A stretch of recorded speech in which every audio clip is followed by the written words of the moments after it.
Hello guys! Welcome to my YouTube channel. So kung bago ka pa lang dito sa aking YouTube, please don't forget to subscribe and hit the notification bell para lagi kang updated sa mga post ko. So ngayon guys, tuturuan ko kayo kung paano nyo nga ba ma-activate ang inyong Shopee Pay. So kung handa nyo nang malaman, just keep on watching.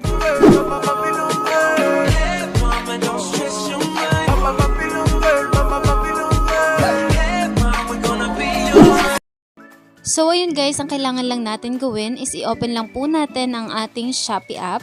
Then may makikita kayo dyan guys sa lower right side na may me na parang tao-tao. I-click nyo lang po guys and may mababasa kayo dyan na Shopee Pay. Ayan, then pindutin lang natin guys yung Shopee Pay. Ayan dyan sa taas ng My Shopee Coins. Then ayan guys, ganyan po yung lalabas sa inyong Shopee app. Then may mababasa kayo dyan guys na set up Shopee Pay. So, click or select nyo lang yung set up Shopee Pay. So, now guys, you can fill up the personal particulars. So, ilagay nyo na guys ang inyong first name, middle name, and inyong last name.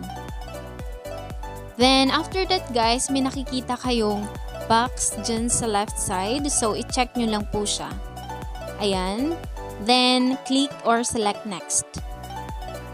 Then, your verification code is sent to. So, magsisend sa inyo si Shopee doon sa number ninyo ng inyong verification code. Then, kapag natanggap nyo na, click or select continue. Then, now you can create your own Shopee Pay PIN. So, basahin natin yung nakalagay.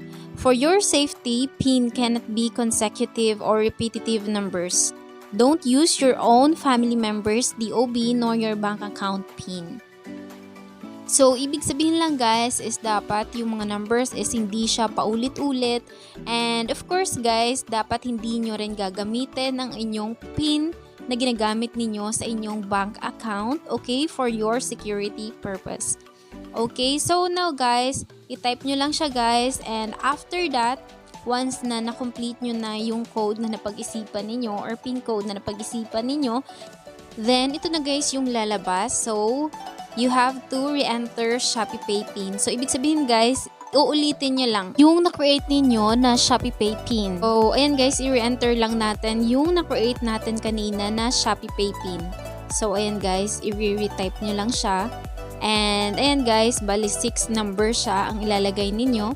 And, ayan, nakalagay na guys ang successfully created PIN.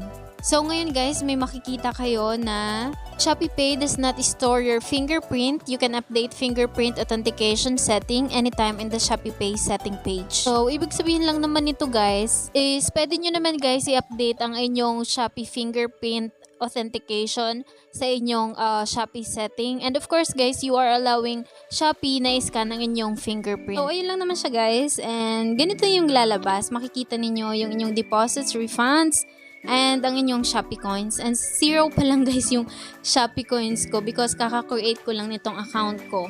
Kasi, ayun, expired na yung mobile number ko before. So, nag-create na lang ako para at least hindi masayang ang aking Shopee coins. So, napaka-important guys ng ating Shopee coins because magagamit natin siya through Shopee Pay sa pay ng ating mga items na in-order sa Shopee, so hindi na tayo magka-cash on delivery.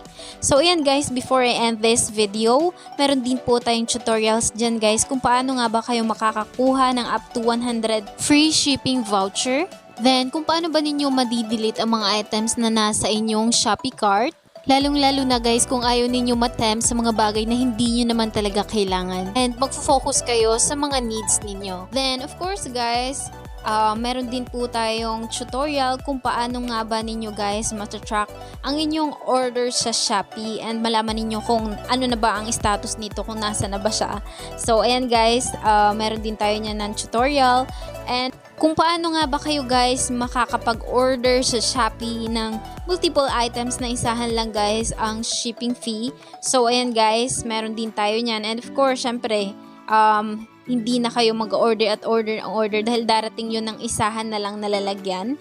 So, ayan guys, meron din tayo ng tutorial kung paano nga ba kayo makakapag-transfer ng inyong GCash money to your bank account. So, any bank accounts will do. So, same process lang siya guys. And If you're a new YouTuber guys, so meron din po tayong tutorial kung paano nga ba kayo makakapaglagay ng YouTube iCards or suggested videos sa inyong mga videos. And tingnan nyo na lang po guys sa aking playlist. Ayan, scroll down nyo lang po and makikita nyo na po guys yung tutorials ko dyan. Ayan, so kayo na guys yung bahala kung ano po yung gusto ninyong panoorin.